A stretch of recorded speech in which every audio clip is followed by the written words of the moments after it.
তো বন্ধুরা তোমরা দেখতে পাচ্ছ মাংসটা কি সুন্দর রান্না হয়েছে। আর আজকে আমি তৈরি করব এই খাসির মাংসের রেসিপি। আর শুভ দুপুরবেলা আমার পরিবারের সকল সদস্যদেরকে। তোমরা সবাই কেমন আছো? আশা করছি ভালো আছো আর সুস্থ আছো। আর মন্দিরা বৈশাখী কুকিং চ্যানেলে তোমাদের সকলকে স্বাগত জানাই। আর আজকের মটনের রেসিপি তোমরা তো থাম্বনেল থেকে বুঝতে পারছো। আর আজকে কোনো কিছু সাজিয়ে আজকেও নিয়ে নিই, পুরোপুরি ভাবে তোমাদের দেখাতে থাকি ডাইরেক্ট যে কি কি আমি দিয়ে মটনটাকে মাখছি। তো এই যে মটন নিয়ে নিয়েছি, আর এই যে পেঁয়াজ কুচিয়ে নিয়েছি, পেঁয়াজটা পুরোটাই দিয়ে দেবো। আর অল্প সামান্য কিছু রাখবো পেঁয়াজটা। তেল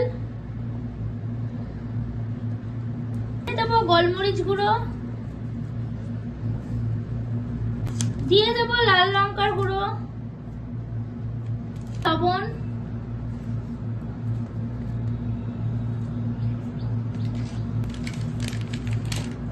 দিয়ে দেবো হলুদ গুঁড়ো,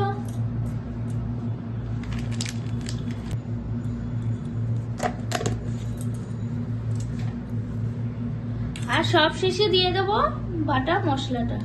এটা হচ্ছে আদা, রসুন, কাঁচা লঙ্কা পেস্ট। খুব সামান্য দেবো, খুব হালকা দেবো, কারণ আজকে রান্নাটা একদম রিচ করব না, খুব হালকার মধ্যে করব। এবার এগুলোকে আমরা মাখবো। দিয়ে দেবো লেবুর রস,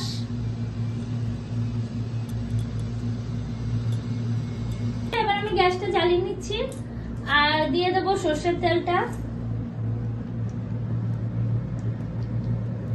যেহেতু মাংসে সর্ষের তেলটা দিয়েছি, এখানে একটু অল্প করেই দেবো। আর একটু তেলটাকে গরম হতে দেবো। আর 8 থেকে 80 আমরা সকলেই খেতে ভালোবাসি। আর এই রেসিপিগুলো কেমন লাগছে তোমরা সবাই জানিও। আর যারা যারা এখনো চ্যানেলটাকে সাবস্ক্রাইব করোনি, নতুন দেখছো, তারা অবশ্যই চ্যানেলটাকে সাবস্ক্রাইব করে দিও সুন্দর সুন্দর খাবারের রেসিপি দেখতে। তেলটা গরম হয়ে গেছে, এবার দিয়ে দেবো আমি গোটা মশলাগুলো। আর এই যে জিরে আর গোলমরিচ,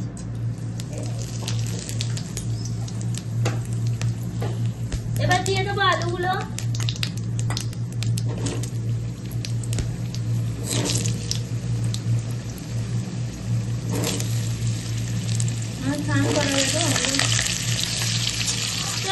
আলুটা একটু ভাজা ভাজা হয়ে গেছে, এবার পেঁয়াজটা যেটা বাকি ছিল সেটা দিয়ে দিলাম।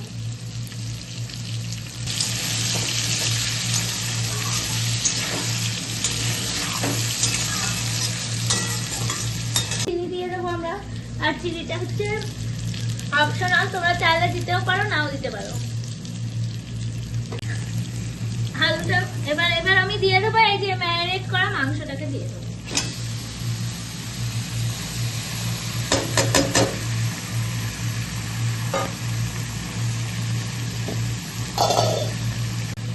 আর আমি গরম জল করে রেখেছিলাম, এই যে গামলাটা হালকা করে ধুয়ে দিয়ে দিচ্ছি।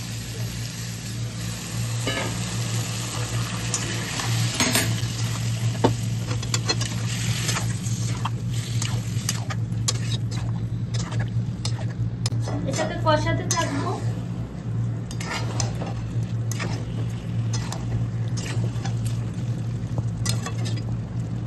একটু কষানোর পর আমি আলুগুলো তুলে নেব।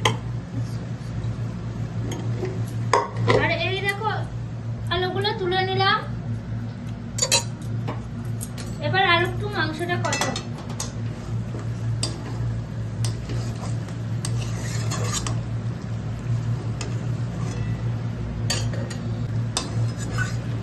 অনেক সময় তোমরা ভাবো যে টমেটো নেই বা টমেটো ছাড়া আবার মাংস রান্না হয় না।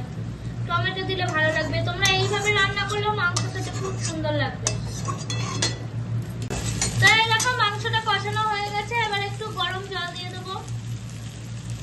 জলটা গরম করে নিলে একটু ভালো হয়।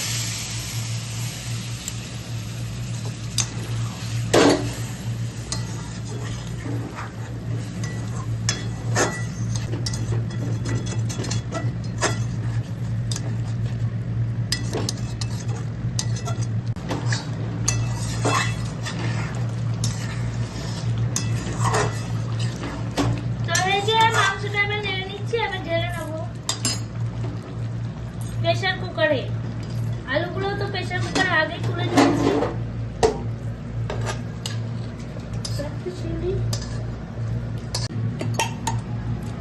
তো এই যে প্রেসার কুকারে ঢেলে নিয়েছি, এবার গরম জলটা দিয়ে দেবো। গরম জলটা প্রেসার কুকারে পরিমাণ মতন দিও, আন্দাজ মতন।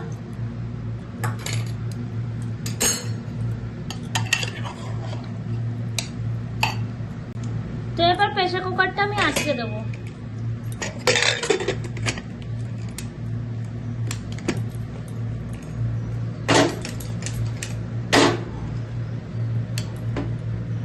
তার আগে প্রেসার কুকারটাকে এরকম একটু ঝাঁকিয়ে নেবো, যাতে ভিতরে ঝাঁকানোটা হলে ভিতরে সব জলটার সঙ্গে মাংসটা মেখে যেতে সুবিধা হয়। এবার কিছুক্ষণের জন্য প্রেসারে রাখবো। আর তোমরা যেরকম যেরকম সিদ্ধ করতে চাও, মিনিমাম আমি এটাকে 4 থেকে 5টা সিটি দেবো। আর একটু নরম চাও তাহলে একদম, তাহলে তোমরা তোমাদের আন্দাজ মতো সিটিটা দিয়ে নিও। তো চলো প্রেসারে সিদ্ধ 5টা সিটি দিয়ে নিয়েছি আর আমি নামিয়ে নিচ্ছি। এবার কিছুক্ষণ রেখে দিয়েছিলাম সিটিটা পড়ার পর, আর এই যে খুলে নিচ্ছে আর দেখো, উফ জাস্ট ওয়াও। এবার এর মধ্যে আমি জাস্ট পর একটা জিনিস দেব, এই দুটো জিনিস দেব, যেটা হচ্ছে গরম মশলা।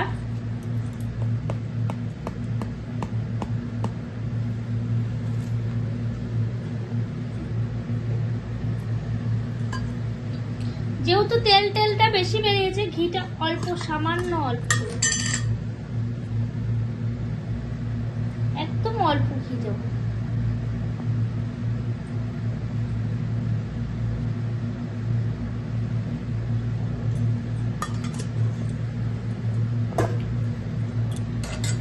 দিয়ে একটু নাড়িয়ে নেব।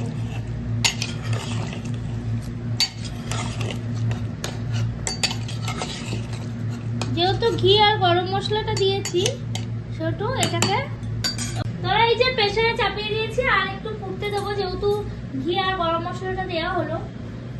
তো তারপরে জাস্ট একটুখানি ফুটিয়ে নিয়ে আমি নামিয়ে নেবো। একটুখানি ফুটিয়ে নিলাম, জাস্ট একটুখানি, দেখো ফুটছে ঝোলটা। এবার আমি মাংসটাকে নামিয়ে নেবো। আমি আজকে একটু ঝোলটা পাতলা করেছি আর একটু বেশি করেছি। তো চলো এটাকে ঢেলে নিই, তারপরে দেখাচ্ছি তোমাদের। তো মাংসগুলো দেখো কি সুন্দর দেখতে হয়েছে, আর দেখো খুব সুন্দর সিদ্ধ হয়েছে। এর থেকে বেশি হয়তো সিটি দিলে মাংসগুলো আরো নরম হয়ে যেত আর পুরো ছেঁড়া ছেঁড়া হয়ে যেত। তো এই দেখো মাংসগুলো, আর দারুণ লাগছে কিন্তু দেখতে, একদম পাতলা পাতলা ঝোল আর গরম গরম ভাত, গরম গরম মাংস, এটা জাস্ট জমে যাবে। তো চলো, আর রেসিপিটা কেমন লাগলো তোমরা সকলে জানিও।